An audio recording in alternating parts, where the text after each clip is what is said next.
The fake Natty witch hunt was so strong that a ton of actual natties were getting harassed, bullied, lawsuits were happening. And right now, people are at Right. least a big driver for why people use performance and physique enhancing drugs is because they have, man, I've trained for 20 years to get to this point. You take away the 20 years, the point means nothing. While it's amazing to see, Big Ramy, most people are not thinking, I want to be Big Ramy. But when they see Kendall, when they see Philip Ricardo Jr., when they see David Kay, when they see Doug Miller, when they see Jeff Alberts, they go, wow, I wonder if I could do that one day.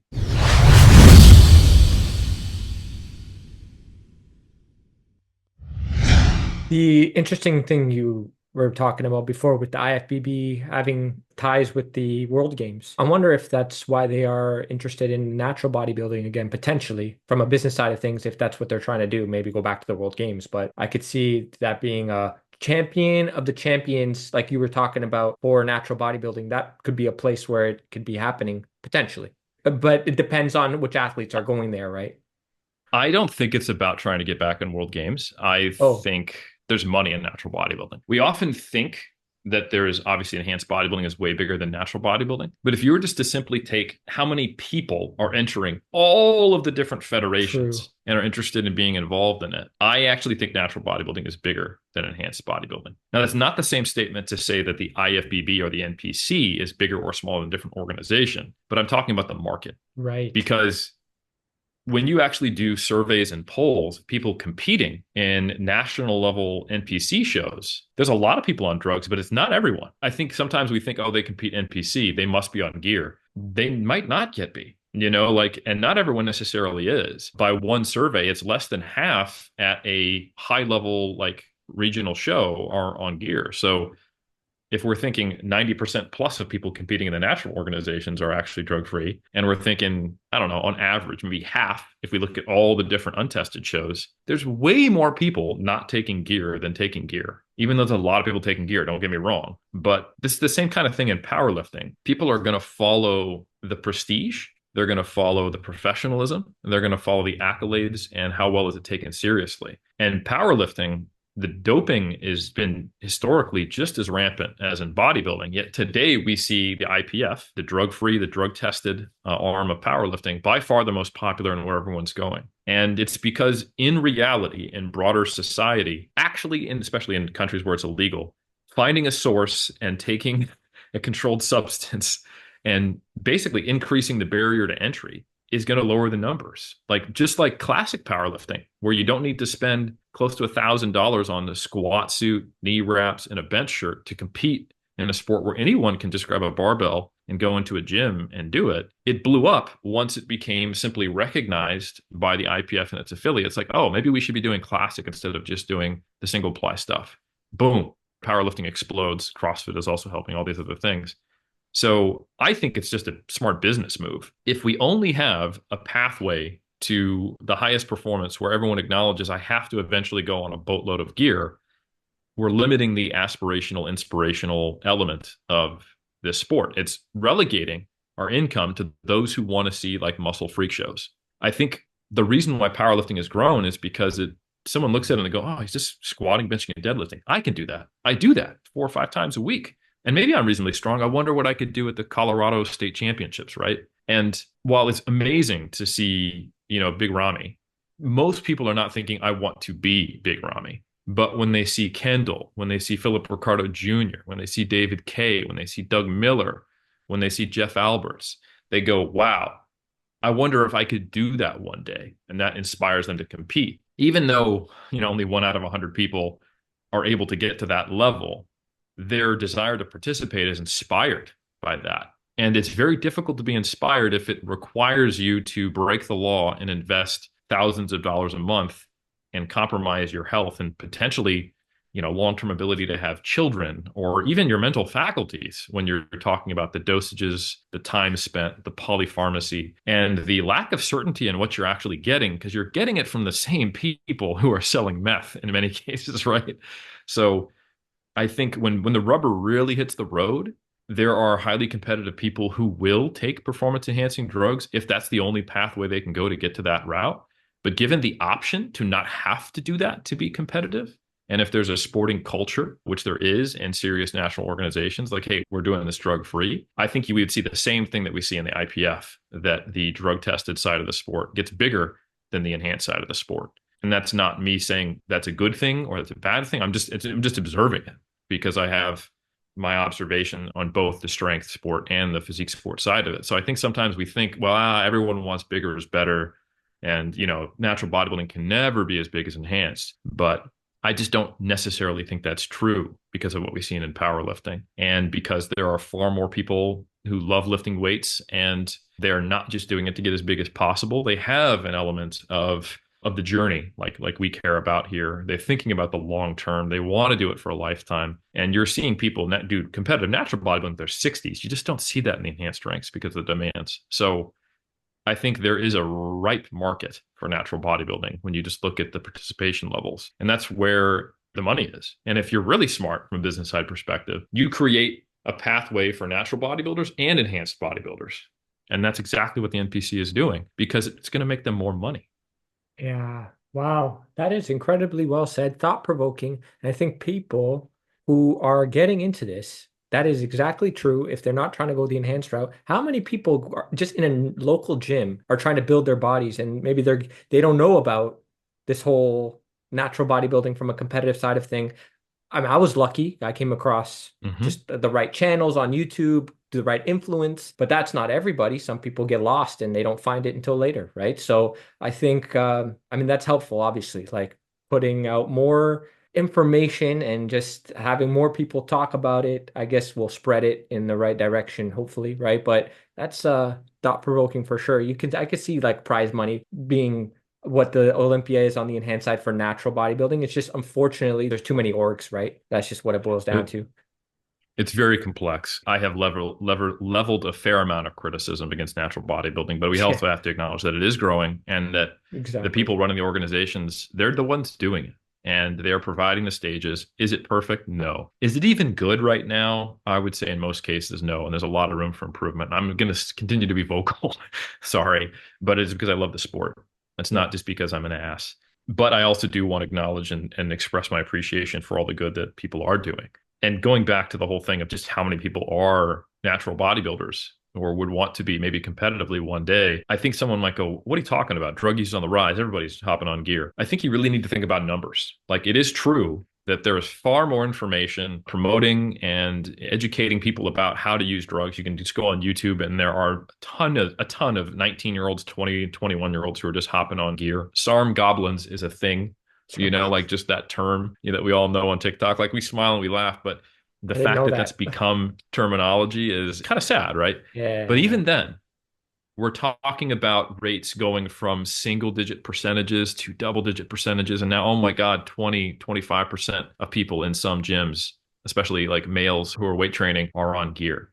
But that still means that 75% of people are not. So also, if natural bodybuilding starts to grow, if it becomes this thing where powerlifting, if you want to represent your country, if you want to have your national anthem played while you hold your flag standing on a stage and you're actually being broadcast onto Eurosport or CBS Sports, like these contracts that are being signed because of how quickly powerlifting is growing, if you want to win 40 grand, you have to do it the drug tested route. Now, all of a sudden, those numbers might change. You go to powerlifting gyms probably today compared to 15 years ago, where Westside was the standard. Where, you talk about powerlifting, the first thing you think is these super heavyweight enhanced multiply powerlifters. That was the face of powerlifting, but it was only a matter of time before that went away. Because think about it, how many people are over 300 pounds, male, are going to spend over $1,000 on a squat suit, bench press shirt, knee wraps, and all the gear they need, and are spending hundreds, if not thousands of dollars a month on PEDs.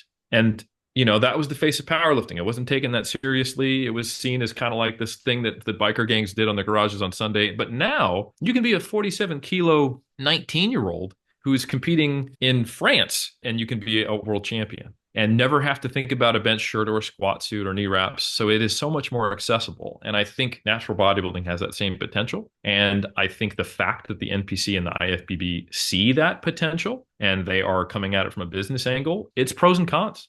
You could kind of take the Natty News Daily approach and look at it and going, hey, this is great for the sport. It's going to grow the prestige, give natural bodybuilders more options. And that's true, but we also want to make sure that it doesn't harm the reputation of natural bodybuilding because we are barely right now kind of winning the social media war where I remember True. 10 years ago, basically, just by saying you're a natural bodybuilder, people would assume you were on gear because why would you Right. need to claim that? And the fake natty witch hunt was so strong that a ton of actual natties were getting harassed, bullied, lawsuits were happening. And right now, people are at Right. least willing to reserve their judgment and going, you know what? He might be natural or they might be natural. I don't know.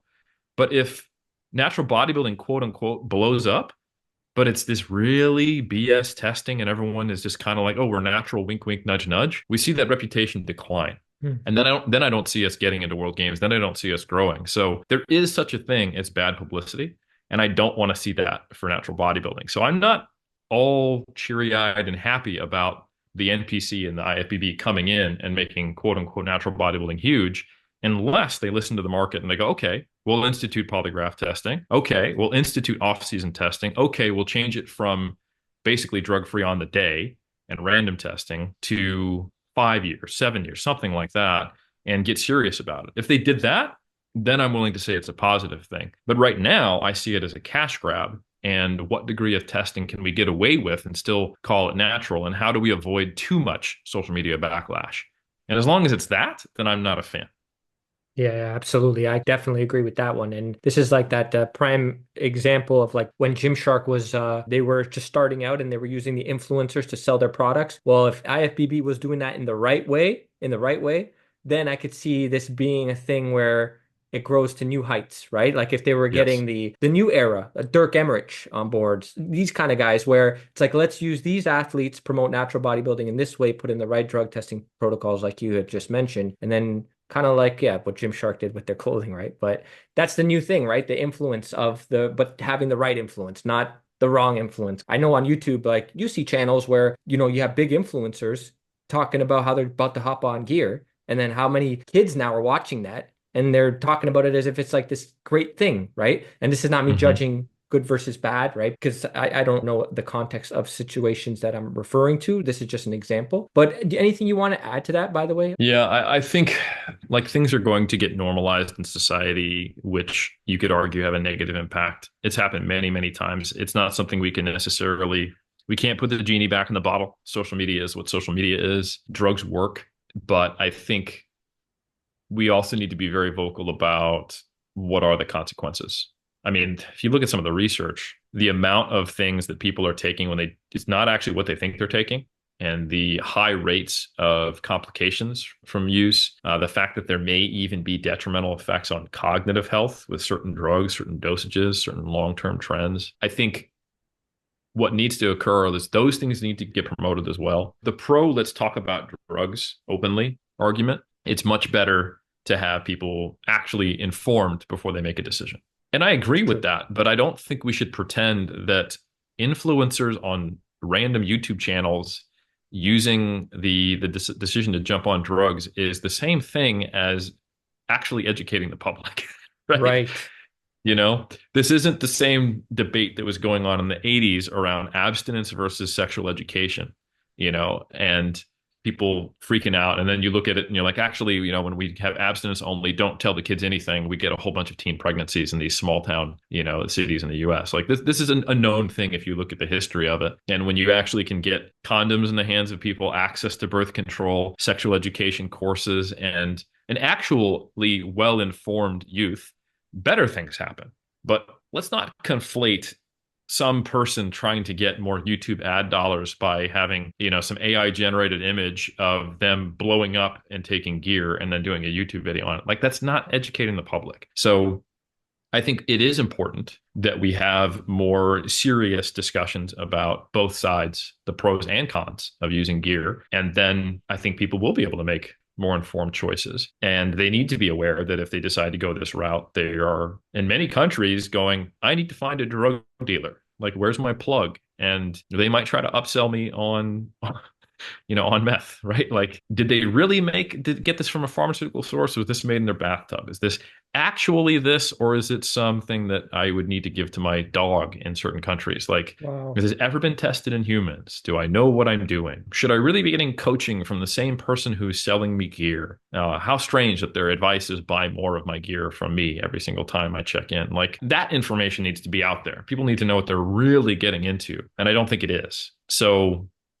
I think that's one thing that's going to influence where society goes. But I think from what direction do lifters take, I think that is going to be heavily influenced by who are the inspirational and aspirational figures. I would guess that the frequency and the consistency and the normalcy of using anabolics in powerlifting has gone down in the last 10 years, specifically in the sport of powerlifting, probably because of how much the IPF has grown to prominence as the dominant fed.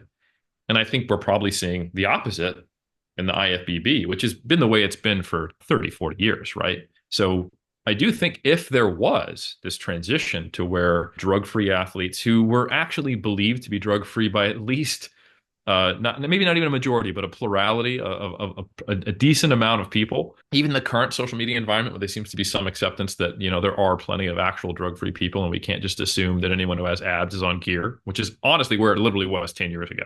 Like, no offense to Lane Norton, but in 2024, seeing Lane Norton's physique and going, "Oh, he's definitely on gear," you'd get a lot of pushback. Like, Yeah, let's assume you could change his face, right? And no one actually thought it was a picture of Lane, right. because our understanding of what is actually achievable drug free and the variation in human genetics and just how often you get exposed to it is different than it was 10, 15 years ago. But back then, it's like, of course he's on gear. Like, you idiot, and some 18-year-old who's been lifting for 6 months is like, you can't achieve that without gear. Can't even bench 315 without gear. Like, this mentality has changed a lot. People have become a lot more educated.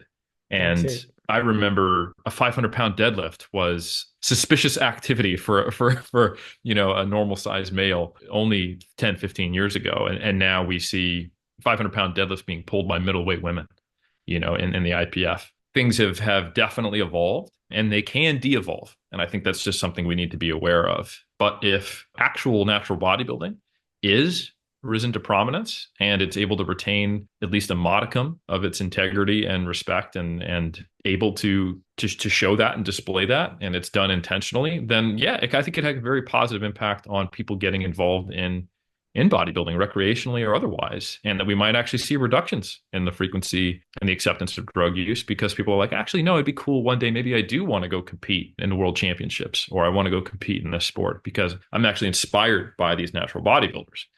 But right now, you and I know who prior WBF world champions are, DFAC world champions, or Yorton Cup winners, but most people simply do not. And Yeah. I don't think it has to be that way, because there was a point where pretty much everybody knew who Ray Williams was when he squatted 1,000 pounds. And I don't think bodybuilding or powerlifting is ever going to become basketball, but I think we can definitely see something happen to natural bodybuilding that is similar, or bodybuilding as a whole, that is similar to what we've seen in powerlifting. There's so much there. Obviously, I could elaborate, but well said, especially with regards to how things have evolved, right? Because that is true. And I think that's a testament to guys like Team 3D MJ. Lane Norton's doing his part too, with Hmm. regards to putting out information so people know how to train better, eat better from a younger age, now that everybody's on social media and YouTube, and it's not forums like back in the day, right? Where Yeah. now it's like this information so accessible. If you happen to come across the right channel and the right people, you could be doing things and seeing great gains, and then you think, maybe that does look like it could be possible potentially. So maybe that's the direction it's starting to go. It has gone at least, and I think that's a positive to a certain degree for sure. No, I agree. And I want to give you credit as well. I think a big driver for why people use performance and physique enhancing drugs is because they have shame-based short-term drivers for their motivation.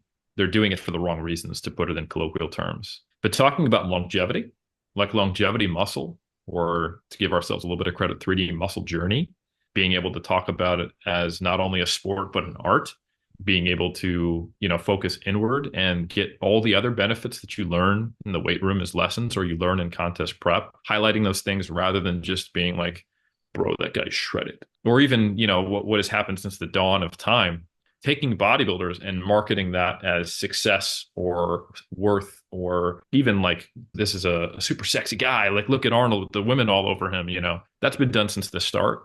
And that does get more people in the door. But I also think it makes people much more focused on the end point rather than all the benefits they get from attempting that, and then they stop lifting. I mean, there's a ton of people who start lifting for the wrong reasons, and therefore they don't continue lifting because there's nothing to keep them drawn into it. And the false promises of, if you get bigger biceps, you're going to have success financially and with the opposite sex or the same sex, whatever you're into. And all this stuff is, when they find out that's not true, then why do they keep lifting? But if there's a little more to fall back on, if we have podcasts like yours, or we have channels who are talking about how it teaches us grit, resilience, it's an introspective journey. You get to take that hard work and determination, put it into other aspects of your life, et cetera, et cetera. I think if that message remains, and there is this pathway to be like these other natural champions, if it's quote unquote cool enough, or at least an option to be cool by being a natty, and there's a reason to lift beyond just looking great and having bigger arms and being more manly, all the kind of the stupid tropes that we've had since the dawn of the fitness era, then I think there'll be less motivation to just jump on gear.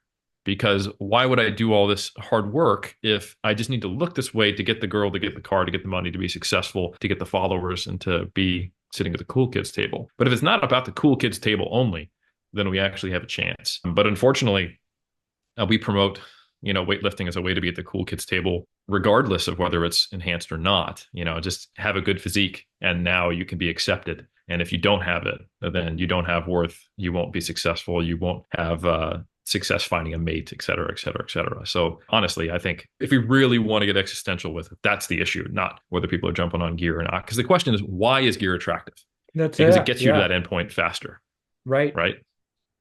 And so if the endpoint's the only thing we promote, and if our best message is, well, you can get a really good physique, it'll just take 3 times as long and you won't get quite as big and it'll be a lot harder, what's the selling point? Well, it can't just be about the end point. It has to be about the benefits of the journey. It's got to be things like, well, if you could take a helicopter to the top of Everest, would that be the same as climbing it?